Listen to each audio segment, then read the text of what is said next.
Marseille joue avec le feu, en 20 jours, c'est quitte ou double, 3 recrues de rêve, ou un mercato qui explose en plein vol. Le Vélodrome retient son souffle, l'OM est à 2 doigts de frapper un triple coup de tonnerre sur le marché, mais tout repose sur une bombe à retardement financier.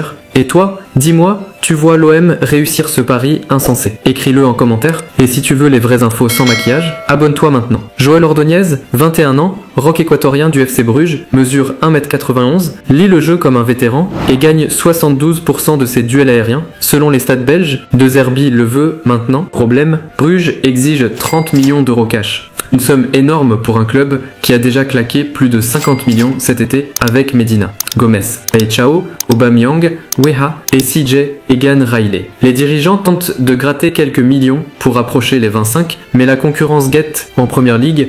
2 clubs de milieu de tableau ont sondé le joueur. Si l'OM traîne, il pourrait disparaître du marché en 48 heures. Mais Ordonez, ce n'est que la première pièce d'un puzzle bien plus risqué. Depuis le départ de Quentin Merlin à Rennes, le couloir gauche est en alerte rouge. Ulysse Garcia est le seul latéral de métier, mais sa saison dernière a été marquée par des pépins physiques. De Zerbi veut un vrai titulaire, capable d'avaler son couloir et de délivrer au moins 5 passes décisives par saison. Les scouts marseillais suivent plusieurs pistes en Ligue 1 et en Serie A. Les noms restent secrets, preuve que les négociations sont tendues et pourtant impossible de signer qui que ce soit sans trouver de l'argent frais. Højbjerg, Rabiot et Gomez assurent l'équilibre, Kondogbia reste une rotation solide. Mais le staff sait qu'un coup malin est possible en prêt dans les derniers jours du mercato. L'idée, ne pas casser la tirelire pour ce poste, concentrer l'argent sur Ordonez et le latéral gauche, et ce budget, il dépend d'un jeu dangereux, vendre vite mais vendre bien. C'est la colonne vertébrale du plan, sans vente, pas de renfort, et les noms sur la liste sont déjà publics. Azzedine Ounahi, le Panathinaikos a relancé le dossier,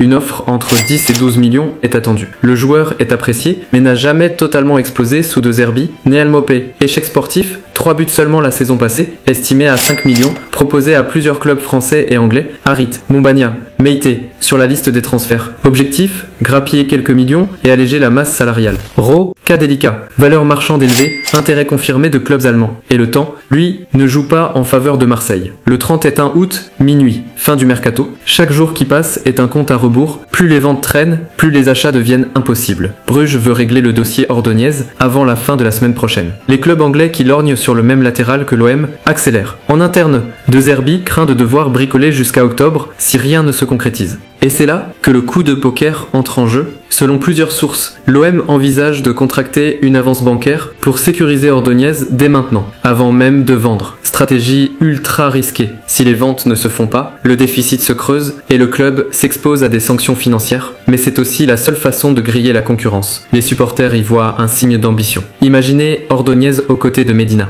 Garcia en doublure et un latéral gauche offensif. Le rêve. Pablo Longoria connaît ce genre de sprint final. En 2022, il avait déjà réussi à signer Alexis Sanchez au dernier moment. Cette fois, l'enjeu est double, qualité sportive et équilibre financier. En coulisses, son équipe travaille jour et nuit, agents contactés, clubs relancés, offres ajustées, sous la pression constante des supporters et des médias. Marseille est face à un dilemme, vendre pour acheter ou prendre un risque calculé. Dans tous les cas, le mois d'août sera explosif, 3 recrues spectaculaires ou un mercato frustrant. Et si Ordonez échappe au club, c'est tout le projet défensif de Zerbi qui vacille. Et toi, tu penses que l'OM doit foncer quitte à se mettre en danger ou attendre au risque de tout perdre? Dis-le en commentaire, et si tu veux vivre le mercato comme si tu étais dans les coulisses, abonne-toi maintenant.